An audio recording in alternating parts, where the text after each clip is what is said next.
بسم الله الرحمن الرحيم. صومالي هنولاتو صومالي هنولاتو مدن مدحوينه حاف شيف مينستر شيخ شاكر أهنا مدح حكومة مدحوينها هرشابيلي iyo golaha wasiirada dowlad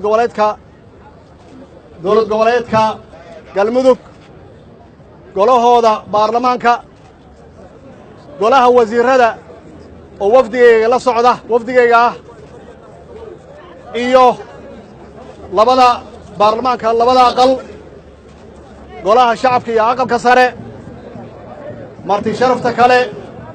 dadweynaha halkan maanta jooga culimaadudiinka salaadiinta kooxda bambeyda ciidamada qalabka sida bahda saxaafadda kulligiin intaanan magacaabin waxaan idinku salaamayaa assalaamu calaykum waraxmatullaahi wabarakaatuh maanta runtii waxay noo tahay maalin taariikhi ah oo farxad weyn leh sida wanaagsan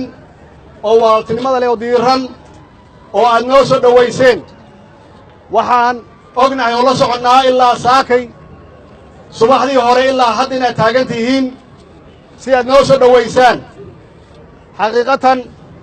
aad iyo aad yaan ugu faraxsannahay hadal waa noo dambeeyaa laakiin waxay ka turjumaysaa soo dhowayntan wanaagga badan oo diiran waxay ka turjumaysaa soomaalinimadeenna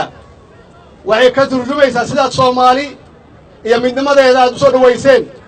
oo dib heshiisiinta aad uga shaqayseen oo magaaladan aad u nabadayseen yay ka turjumaysaa iyo sidaad u jeceshihiin madaxdiinna qaranka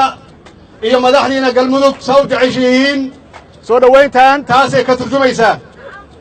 walaalayaal insha allah hadduu eebbe yidhaahdo waa kala war qaadanaynaa laakiin maanta ha noo ahaato salaan iyo marxabo iyo soo dhowayn aad iyo aad ayaan kuu mahad celinaynaa mar kale mar labaad mar saddexaad waad mahadsantihiin